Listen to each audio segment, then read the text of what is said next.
नमस्कार साथियों, स्वागत है आप सभी का आपकी अपनी पाठशाला पर। मैं हूं अंकित अवस्थी। आप हैं मेरे साथ में एक ऐसी खबर का जिक्र करने के लिए जो कि आज नई संसद के अंदर बहुत ही ऐतिहासिक तरीके से जोर शोर से चर्चा में रहा है।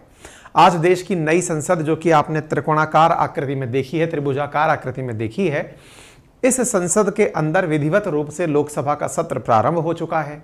लोकसभा के अंदर जो बिल पेश किया गया वह बिल नारी शक्ति वंदन अधिनियम के नाम से महिलाओं को संसद के अंदर 1/3 सदस्यता दिलाने के लिए, सीटें रिजर्व करवाने के लिए था।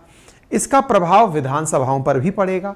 आज के सेशन में इसे आप बहुत ज़्यादा ज़रूरत के लिए इसलिए जानिएगा क्योंकि यह आने वाले परीक्षा के पॉइंट ऑफ व्यू से बहुत मायने योग्य है। परीक्षा के पॉइंट ऑफ व्यू से क्यों इंपॉर्टेंट है मैं बताना चाहूँगा, क्योंकि यहाँ पर संविधान संशोधन की बात की गई है, संविधान संशोधन करने के तरीके की बात की गई है, संविधान संशोधन के माध्यम से कुछ नए आर्टिकल्स जोड़ने की बात की गई है। इतना ही नहीं, यहाँ एक शब्द परिसीमन चर्चा में आया है और बहुत सारे ऐसे प्रश्न की क्या 2024 की लोकसभा चुनाव से पहले ही ये सारा काम हो जाएगा।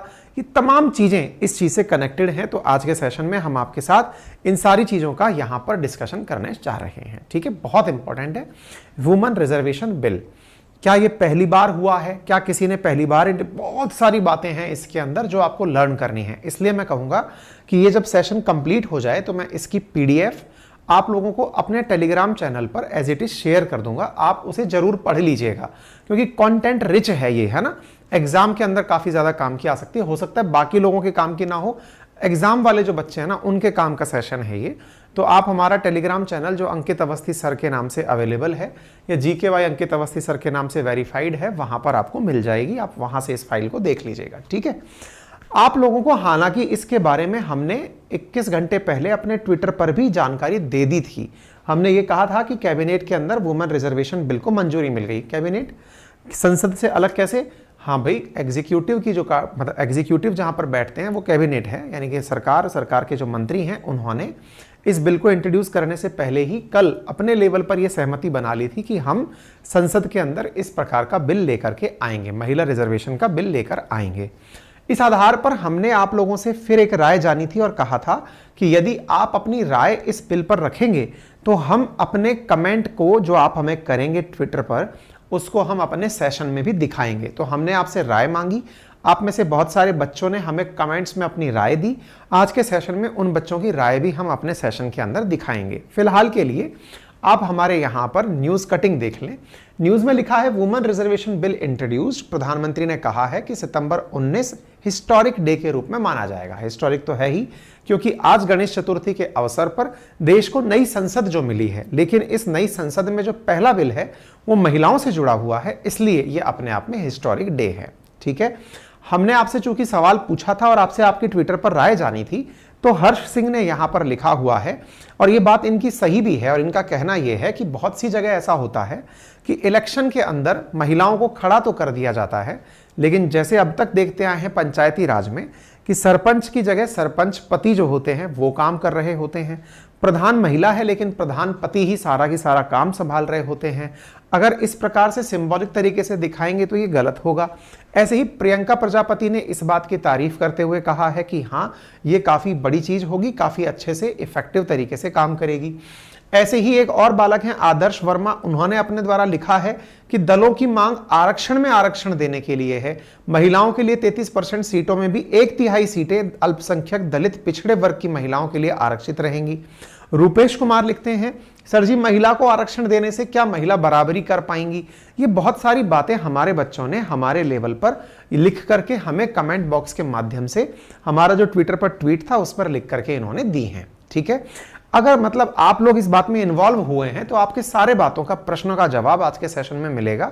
लेकिन सेशन के साथ साथ मैं आपको तुरंत याद दिला दूं, और वो याद ये है, अब से कुछ ही मिनट बची हैं आप लोगों के एडमिशंस के अंदर एनरोल करने के लिए। कौन से एडमिशंस? उत्तर प्रदेश प्रशासनिक परीक्षा की अगर आप तैयारी अपनी पाठशाला के साथ मिलकर करना चाहते हैं तो हमने लिंक कमेंट बॉक्स में पिन किया हुआ है, कुछ ही मिनट बाकी हैं। यदि आप उस फाउंडेशन बैच में एडमिशन लेना चाहते हैं तो जाइए, गणेश चतुर्थी के अवसर पर 7500 रुपए में जाकर प्री प्लस मेंस का कंप्लीट फाउंडेशन बैच उन टीचर्स के माध्यम से जिनका हमने डेमो आपको यूट्यूब पर डाल दिया है, आप उनसे बैठकर पढ़ सकते हैं। इतना ही नहीं, हमारे द्वारा RAS प्रतियोगी परीक्षा को ध्यान में रखकर जो 1 अक्टूबर का प्रीलिम्स है उसको ध्यान में रखते हुए अपनी पाठशाला PCS नाम से एक नया यूट्यूब चैनल चलाया गया है, जिस पर लगातार मैराथन क्लासेस चल रही हैं। सारी वो क्लासेस जो कि करंट के हिसाब से इंपॉर्टेंट हैं वो चल रही हैं। आज तो करंट के लिए हमने टॉपर्स की भी क्लासेस आप लोगों के लिए अरेंज करवाई थी, आप जाकर उन क्लासेस को ले सकते हैं। कल के दिन RAS प्री का एक फुल टेस्ट फ्री आप लोगों के लिए रखा गया है। इतना ही नहीं, इकोनॉमिक सर्वे का रोजाना शाम 7 बजे हमारे एप्लीकेशन पर फ्री टेस्ट चल रहा है। RAS प्रीलिम्स का पूरा कंप्लीट करंट अफेयर्स का जो बुकलेट है वो भी हमने आपके लिए उपलब्ध करा दिया है अपनी पाठशाला एप्लीकेशन पर। यदि आप इसमें एनरोल करना चाहते हैं, आपका स्वागत है। आगे बढ़ते हैं। नई संसद के पहले ही दिन लोकसभा के अंदर ऐतिहासिक महिला रिजर्वेशन बिल अर्जुन राम मेघवाल जी के द्वारा पेश किया गया। देखिए, जब कोई मंत्री पेश करता है तो उस बिल को सरकारी बिल कहा जाता है, और मंत्री के अलावा कोई और व्यक्ति करता है तो उसे प्राइवेट बिल कहा जाता है। तो ये नई संसद का अंदर का दृश्य है जिसमें अर्जुन राम मेघवाल जी अपने द्वारा बिल को पेश कर रहे हैं। जिस प्रकार से पुरानी संसद में बहस की आवाजें आती थी, यहां पर भी बहस की आवाजें आप सुन रहे हैं। ठीक है, नारी शक्ति वंदन विधेयक को पारित कराने के लिए सरकार संकल्पबद्ध है। इस प्रकार से इन्होंने अपनी बातें कही और कहा कि महिलाओं को उनके अधिकार देने और उनकी शक्ति का उपयोग करने के लिए, इस काम के लिए प्रधानमंत्री ने मतलब अपने आप को बताया कि मुझे ईश्वर ने शायद इसीलिए इस पद पर बिठाया है। ठीक है, तो प्रधानमंत्री ने अपनी भी इसके प्रति दृढ़ संकल्पता दिखाई कि हम वो ऐसा करना क्यों चाह रहे हैं। प्रधानमंत्री ने अपने भाषण के अंदर 19 सितंबर की तो अमरत्व की बात की ही, साथ में यह भी कहा कि नारी शक्ति वंदन अधिनियम, जिसके माध्यम से देश के अंदर एक नई प्रथा शुरू हो जाएगी कि लोकसभा के अंदर, यानी कि संसद के अंदर, लोकसभा, राज्यसभा, विधानसभा, इन सब के अंदर जो निर्वाचित सदस्य हैं उनमें 1/3 सांसद अथवा विधायक महिलाएं होंगी। लेकिन इसके साथ में बहुत सारे प्रश्न जुड़ते चले गए। क्या प्रश्न जुड़ते चले गए कि फिलहाल तो 82 महिला सांसद हैं लोकसभा में। ऐसी स्थिति में यदि ये बिल पास हो जाता है तो 181 महिला सांसद चुन करके आएंगी। बड़ा सवाल यह है कि ये कब से प्रक्रिया शुरू होगी और इसको करने के लिए क्या क्या आजमाइश की जाएंगी। महिलाओं की भागीदारी बढ़ाने के लिए जो तरीका है, क्या ये केवल और केवल संसद तक ही सीमित रह जाएगा या विधानसभाओं में भी जाएगा? तो जानकारी ये निकल कर आई कि यह तरीका आने वाले समय में विधानसभाओं पर भी लागू होगा और हर 15 वर्ष में इसका रिव्यू किया जाएगा। यानी पहली बार महिलाओं को 15 वर्ष के लिए रिजर्वेशन दिया जाएगा, फिर 15 वर्ष पूरे होने के बाद इसका रिव्यू किया जाएगा कि क्या 15 वर्ष के बाद भी जरूरत है, तो फिर इसको बढ़ा दिया जाएगा फर्दर आगे के लिए। फिलहाल लोकसभा के अंदर महिला सांसदों की संख्या 78 है। 543 सदस्य संख्या में 78 जो है वो 15% है। ऐसे ही राज्यसभा के अंदर 245 कुल सांसद में से 31 महिला सांसद हैं, दैट मीन्स 13% है। दुनिया का जो वैश्विक एवरेज है वो 26% के आसपास है। हम उसकी तुलना में काफी पीछे हैं। हम करना क्या चाहते हैं, यह संख्या बढ़कर के 15% से निकलकर 33% चली जाए, हम ये चाहते हैं। ऐसा करने के लिए आपको देखना होगा कि कौन सी राजनीतिक पार्टी या किस राज्य से सबसे अधिक महिला सांसद हमारी संसद में हैं। तो पश्चिम बंगाल से सर्वाधिक 12 सांसद, महिला सांसद लोकसभा के अंदर आती हैं। ऐसे ही उत्तर प्रदेश से 11, महाराष्ट्र से 8, इस प्रकार से महिला सांसदों का संसद के अंदर योगदान है, महत्वपूर्ण स्थान है। अब सवाल ये बनता है कि लोकसभा के अंदर महिला आरक्षण का फॉर्मूला क्या रहेगा। जैसा कि आप सभी जानते हैं कि संसद के अंदर SC ST के लिए सीट रिजर्व हैं। जो महिलाओं के लिए सीट रिजर्व SC ST के लिए जो रिजर्व सीटें हैं, उनमें महिलाओं के लिए 1/3 सीटें SC ST वाले में से भी रिजर्व कर दी जाएंगी। शेष बची सीटों में से भी 1/3 सीटें महिलाओं के लिए रिजर्व कर दी जाएंगी। इसके लिए करते समय देश में जो विधेयक पेश किया गया, यह संविधान संशोधन बिल 128वां संविधान संशोधन बिल था। भारत में अब तक 105 संविधान संशोधन हो चुके हैं। ये 106वां संविधान होगा अगर संविधान संशोधन होगा, अगर लागू हो गया। बिल 126वां है, सॉरी 128वां है। 128वें संविधान संशोधन बिल के माध्यम से भारत के संविधान में जो नए काम किए जा रहे हैं, उनमें एक नया क्लॉज जोड़ने की बात की गई है जिसका नाम 239AA है। विद्यार्थी इस चीज को याद रखें, बहुत इंपॉर्टेंट है। 239AA जो है ये दिल्ली की जो लेजिस्लेटिव असेंबली है, जो कि दिल्ली यूनियन टेरिटरी है, उसके अंदर भी 1/3 सीटें रिजर्व करने की बात करता है। एक नया आर्टिकल 330 होगा जो लोकसभा में 1/3 सीट की बात करता है। ऐसे ही एक नया आर्टिकल 332 होगा जो कि इसी प्रकार से जैसे कि लोकसभा के अंदर होता है, ऐसे ही जो विधानसभाएं हैं उनके अंदर सीट रिजर्वेशन की बात करता है। ऐसे ही एक नया आर्टिकल 334A की बात की जाएगी जो कि डिलिमिटेशन होने के बाद से इसको लागू करने की बात करता है। अब इंटरेस्टिंग बात ये वाला आर्टिकल है 334A, जिसमें डिलिमिटेशन यानी परिसीमन की बात की है। परिसीमन के बाद ही यह लागू होगा ऐसा कहा गया है, यानी कि पहले देश के अंदर यह चेक किया जाएगा महिलाओं की संख्या कितनी है, पहले जनसंख्या की गणना होगी, जनसंख्या की गणना होकर के तय किया जाएगा कौन सी सीट महिलाओं के लिए दी जा सकती हैं, तभी जाकर इसे लागू होगा। अब बड़ा सवाल यह बनता है कि संविधान संशोधन है तो लागू संविधान संशोधन होगा कैसे। इसके लिए लोकसभा और राज्यसभा के माध्यम से विशेष बहुमत से इस बिल को पास होना होगा। क्योंकि यहां पर विधानसभाओं की आधी से ज्यादा विधानसभाओं की सीटें भी प्रभावित होंगी, इसलिए आधे से अधिक राज्यों की सहमति भी इसमें लेने की बात की गई है। यानी कि यह संविधान संशोधन जिस प्रक्रिया से लागू होगा, संविधान संशोधन जिसकी बात आर्टिकल 368 में भारतीय संविधान में दी गई है, वहां पर 3 प्रकार की प्रक्रियाएं बताई गई हैं। साधारण तरीके से, विशेष बहुमत के माध्यम से और विशेष बहुमत प्लस आधे से अधिक राज्यों की सहमति से। तो जो साधारण बिल है, साधारण तरीका जो है वो इस पर लागू नहीं होगा। यहां पर विशेष बहुमत भी लागू नहीं होगा, यहां विशेष बहुमत प्लस आधे राज्यों की सहमति, ये जो बात है ये यहां पर लागू होने वाली है। क्या ये पहली बार है जब ये बात निकल कर आ रही है? आंसर है नहीं। 3 दशकों से यानी 30 साल से इस मुद्दे के ऊपर चर्चा चल रही है। पहली बार संसद में यह मामला 1974 के अंदर निकलकर आया था। 2010 में मनमोहन सिंह सरकार के द्वारा भी राज्यसभा में इस बिल को पास कर दिया गया था, लेकिन लोकसभा में यह बिल पास नहीं हो पाया था।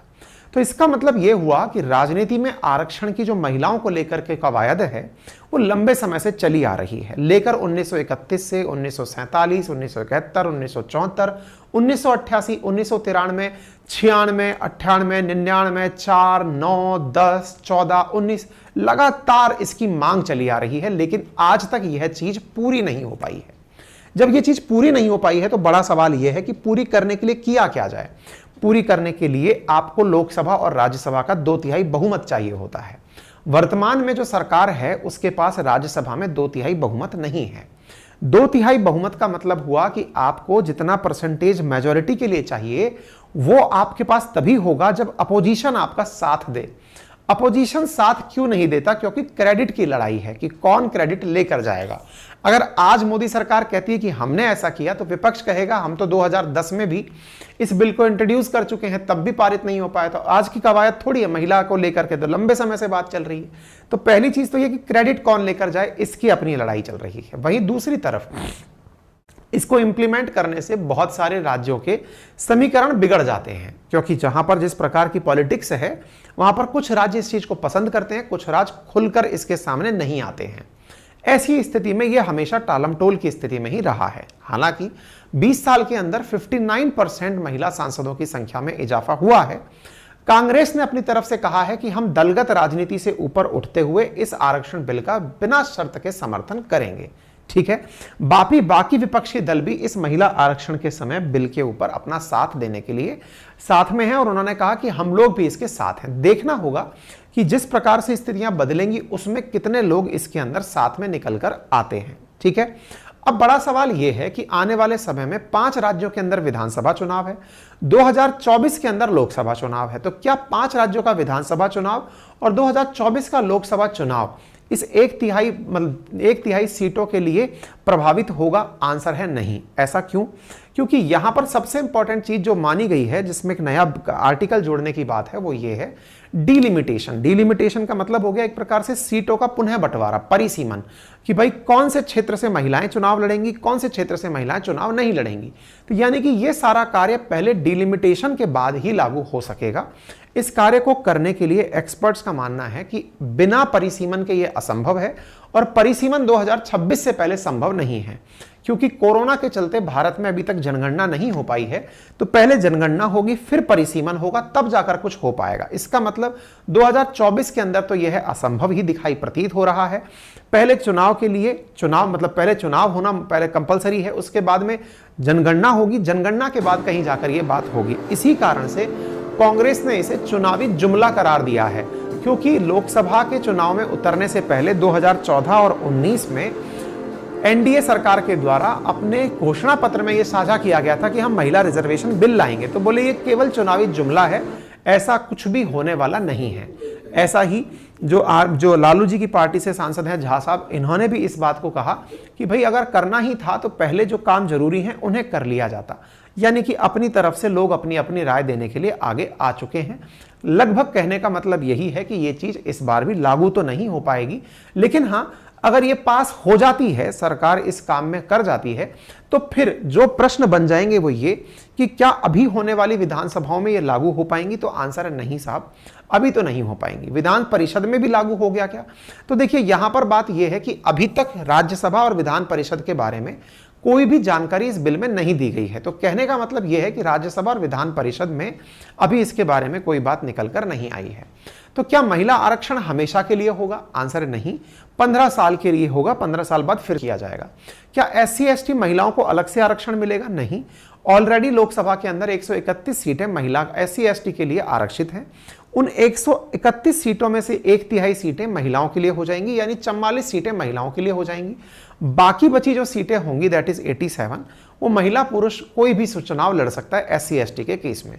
क्या OBC के लिए महिलाओं को अलग से आरक्षण मिलेगा? नहीं, ऐसा इसमें कोई प्रावधान नहीं है।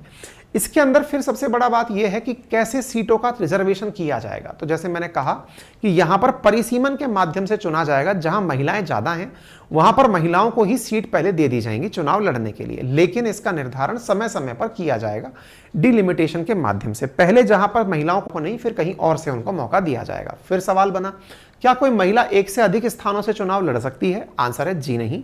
महिला आरक्षित सीट से अगर चुनाव लड़ती है तो फिर आरक्षित सीट को वो यूज नहीं कर पाएंगी। किसी अनारक्षित सीट से चुनाव लड़ने से उन्हें कोई नहीं रोक रहा है। क्या वर्तमान की जो लोकसभा और विधानसभा है उस पर कोई फर्क पड़ेगा? नहीं पड़ेगा, क्योंकि परिसीमन से पहले ये चुनाव कंप्लीट हो जाएंगे। क्या रिजर्वेशन बिल लागू होने से महिलाएं केवल आरक्षित सीटों से ही चुनाव लड़ पाएंगी? ऐसा भी नहीं है। क्यों नहीं है? क्योंकि सीटें रिजर्व होने का मतलब ये नहीं है कि आप यहीं से लड़ो, बाकी जो अनारक्षित सीटें हैं वहां से तो कोई भी कभी भी चुनाव लड़ सकता है। अब हम बात करते हैं दुनिया की राजनीति में महिलाओं की क्या भागीदारी है। मैं रहा हूं, ये जो कंटेंट है ना, ये बहुत ज्यादा इंपॉर्टेंट है। इसे आप एक बार पढ़ लीजिएगा, क्योंकि इससे बहुत सारे प्रश्न आपके तैयार होंगे। आप इसकी वजह से प्रॉपर आंसर राइटिंग के लिए जो कंटेंट चाहिए वो आपको मिल रहा है। आप किसी इंटरव्यू में जाएंगे उसके लिए आपको प्रॉपर आंसर मिल रहा है।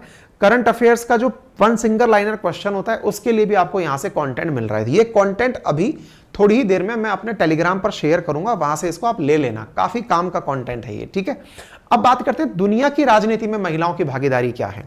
तो 29% देश ऐसे हैं जहां कैबिनेट में महिलाओं की संख्या 50% से अधिक है, और अगर ऐसी जगह हैं भी तो उन्हें जो डिपार्टमेंट दिए गए हैं वो जेंडर इक्वालिटी, फैमिली और चिल्ड्रन वेलफेयर, सोशल अफेयर, कुछ इस प्रकार के डिपार्टमेंट दिए गए हैं। ORF फाउंडेशन की अगर बात माने, इंटर पार्लियामेंट्री यूनियन के हवाले से, वो बताते हैं कि 1 जनवरी 2023 तक दुनिया के सभी देशों में वुमन रिप्रेजेंटेशन का जो औसत था वो 26.5% था, जो कि 0.4% की रफ्तार से हर दिन बढ़ रहा है।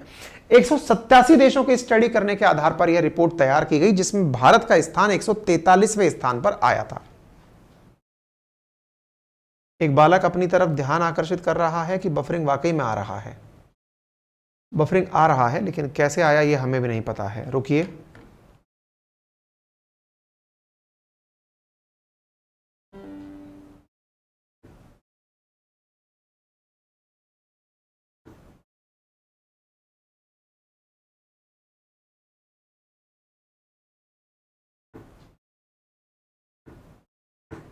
शायद अब नहीं आएगा,